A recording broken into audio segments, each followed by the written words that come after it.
statement from the chairman of the board of Fannie and Freddie and the director of the Federal Housing and Finance Agency, Mr. Polte, suggests, quote, "I'm encouraged by reports that Jerome Powell is considering resigning.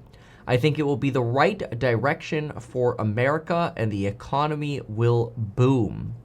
Now, these are unsubstantiated reports that are out from Mr. Polte, who is the grandson of the Polte Group, the home builder, real estate company. Future House hacks going to take their throne. This person has been essentially shilling Donald Trump since about 2019, although he's also been involved in, not only having a lot of wealth because of his grandfather and his ownership in the Polte Homes Group, but also giving that away to get attention on social media. One of the ways he first got the attention of Donald Trump was by promising to give away 2 cars, apparently, that he would do if Donald Trump retweeted the message back in 2019, which Donald Trump did respond to and applaud him for, which sort of got him more political attention and clout. It's kind of like buying it with, philanthropic donations, basically. Anyway, so he gets appointed as not only director of the FHFA, but also essentially appoints himself chairman of the board of Fannie Freddie, goes in and fires a bunch of people at the entities. There's been a lot of hope that Fannie and Freddie would privatize, leading not only the stocks to rally for Fannie and Freddie, but also to more dividend cash flow coming from these agencies, which are quasi-government agencies that basically enable the 30-year fixed-rate mortgage. All the extra money they're making now just goes straight to the Treasury Department. But if these privatized, they could start returning their cash flows to investors rather than to the Treasury, which is why their stocks have done very well. And so you've got an individual who's very focused on, how should I put it, fulfilling kind of the goals of the Trump administration.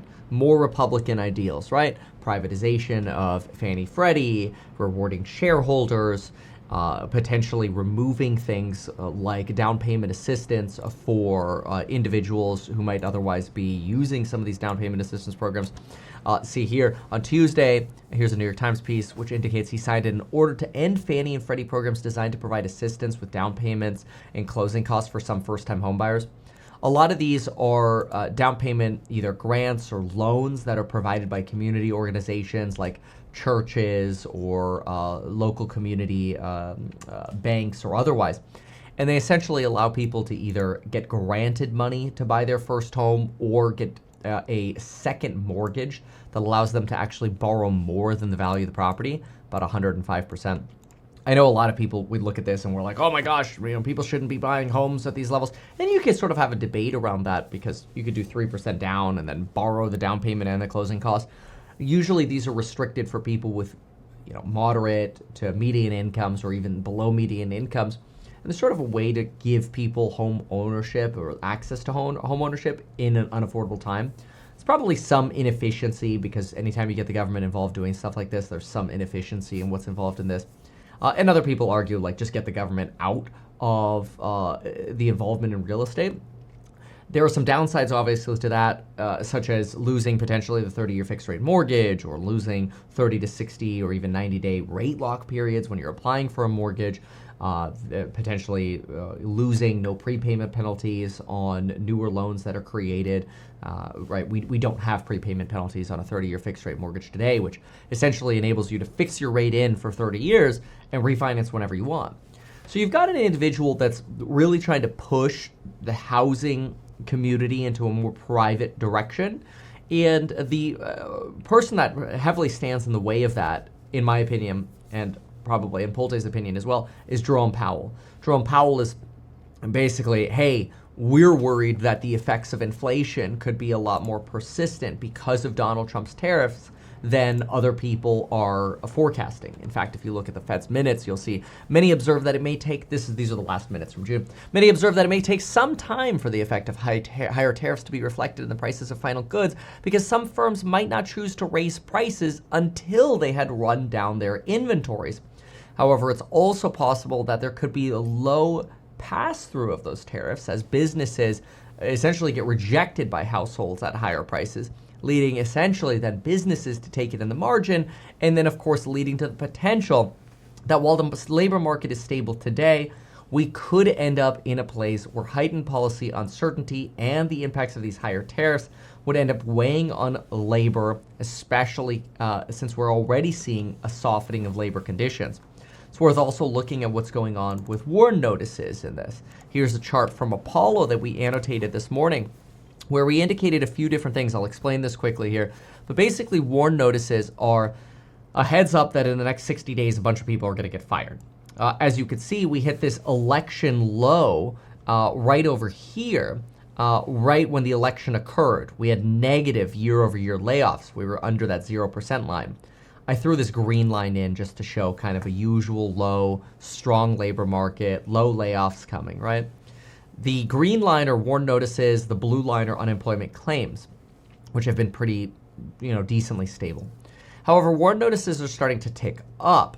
And while they're not yet at recessionary levels, which would be more like your red bar up here, absent what happened in 2012, where you had this odd spike over here, you can see this being the more concerning line here. And so you really want to pay attention to the trend of warn notices going up, because the trend suggests that we may end up, if we continue this trend, in a recessionary level of layoffs, especially at a time where the beverage curve is highly abnormal, which I wrote down here, suggesting that even a small increase in layoffs could end up leading the unemployment rate to skyrocket, would make the Fed a little nervous to lower rates. So there are legitimate concerns that the Federal Reserve has regarding interest rates. That said, Pulte, more of a sort of free market, capitalist, Republican point of view, argues, hey, maybe we don't need the government in our housing. Maybe we don't need the Federal Reserve to set rates. We should lower rates, get the government out of housing, lower rates, and enable affordable housing again. Other people argue that if we lower rates now during these potential times, we might end up just increasing home prices even more. Home prices so far have been holding up pretty well, though ING is reporting that in some areas, home prices are starting to falter a little bit. In fact, you can see here the Powell-Trump clash is set to escalate. In the last few days, we've seen people criticize Powell's renovation of the Washington, D.C. branch of the Federal Reserve. People are suggesting it's a palace. But ING is reporting that GDP growth is expected to fall to just 1.5% in 25 and 26. Consumer spending may be plateauing a little bit, though not necessarily online sales, because you kind of have to balance this with the news that, as we expected, the Amazon news was not as bad as expected. Previously, we heard that Amazon saw sales dropping 41%, and we made this argument that, but that's one person representing about 41 different sellers. There are thousands of sellers on Amazon, so we need to wait for broad data to get more realistic data on consumer spending. What we ended up getting this morning was that Amazon Prime Day actually fueled a 30.3% rise in online spending. This is according to Adobe's analytics, topping estimates for 28.4% growth over this particular week. Now, it's possible that because Prime Day was 4 days this year instead of 2, that people just basically had more time to spend. And so you sort of buttered that out, and maybe that's why you had that sort of misleading negative 40% stat. But we basically had exactly the opposite of consumers still spending online at Walmart, Target, Amazon. So far, consumer spending still really holding up, which is good. But going back to that ING report, you can see here, households quickly recognized that they would be the ones to pay for the bulk of the tariffs, that therefore leading to some uncertainty in spending, although again, apparently not online. Median sales prices nationwide for real estate are still positive. They're the highest level in the last 4 years, though some parts like Texas and Florida, some Sunbelt areas are seeing negative prices. ING reports this pickup in warn notices as well, and that employment outside of private education and healthcare has virtually stalled and even fallen 9 of the last 30 months. So these potential issues here. On top of that, you've got a buildup of inventory, which could end up hitting housing prices more in certain areas. And our GDP is likely volatile for Q1, Q2 because of tariffs, but as we get CPI reads for July, August, and September, we could end up seeing substantially higher prints in inflation.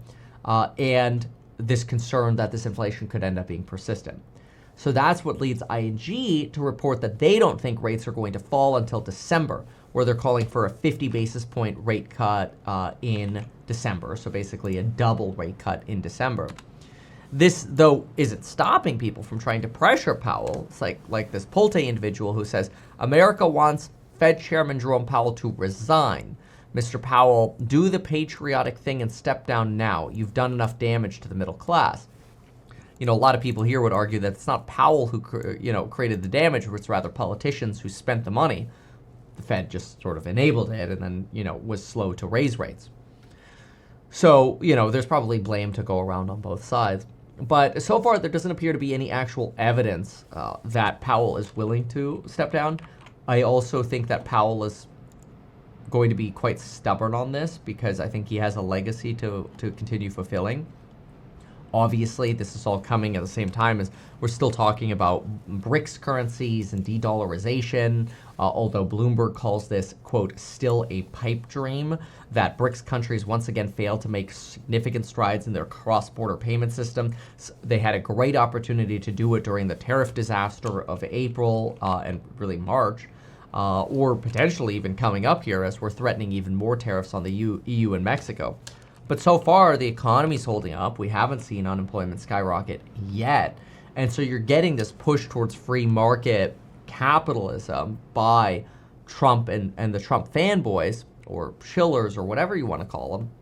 But I don't think that there's any actual evidence that this person who seems very convinced with, I need to make statements that are going to be populist, actually has any evidence that Powell is going to step down. It's, to me, the same thing that you saw with the cryptocurrency reserve calculation for people wanting to buy homes, that you could use crypto as reserves for buying a home. This is great, but it probably makes very little practical difference because we're just talking about your ability to show 2 to 6 months of extra payments in reserves somewhere. And if you have significant, crypto assets in reserves, it's also likely that you have enough to show that you have 2 to 6 months worth of payments without having to liquidate your crypto, especially since crypto is volatile. So yeah, it might help on a margin, but I think a lot of this is really designed to be sort of populist, like this is the crypto president, we're the free market agency now, we're gonna, strip the affordable housing programs and get the government out of housing. Risk again losing the 30-year mortgage in the longer term, so we'll see what kind of damage Polte causes if he does it all. But in the meantime, economy's holding up. Yeah, people are talking about an underpriced risk that Powell gets kicked out, but if Powell gets kicked out, people are just going to think that rates will plummet and you'll end up getting a sell-off in the dollar and treasuries, which is entirely possible, but that doesn't really affect the stock market. And on top of that, you still have debates about how the global economy is doing. The International Energy Agency says that global demand for oil is growing at the slowest pace since 2009, but OPEC is acting like we're seeing twice as much growth as the IEA is suggesting that demand is so strong that we'll be able to absorb the additional supply, so we're going to release more barrels of oil. So in other words, we don't really know where the economy sits with so many different signals right now. I think there's no doubt we're in a transition point. But I think this idea that, Powell is definitely going to resign is probably overblown and more likely just sort of a populist message from, a big Trump fanboy, and not necessarily something that's based in fact, reality, or at all based in Powell's personality. Powell's got plenty of money to not have to worry about, what happens after this. And I think he's going to see through his legacy of Fed independence. And I think he would rather die than enable a Trump choice a day sooner than his job is over. That's my guess in terms of his personality, of what we've seen over the last 7 years of Powell. And if any of that makes you nervous, always remember you can get life insurance in as little as 5 minutes by going to metkevin.com/life. It's metkevin.com/life, because you've met me now. And you could sign up for life insurance in as little as 5 minutes by going to metkevin.com/life, paid sponsor of the channel. Why not advertise these things that you told us here? I feel like nobody else knows about this. We'll try a little advertising and see how it goes. Congratulations, man. You have done so much. People love you. People look up to you. Kevin Paffrath there, financial analyst and YouTuber. Meet Kevin. Always great to get your take.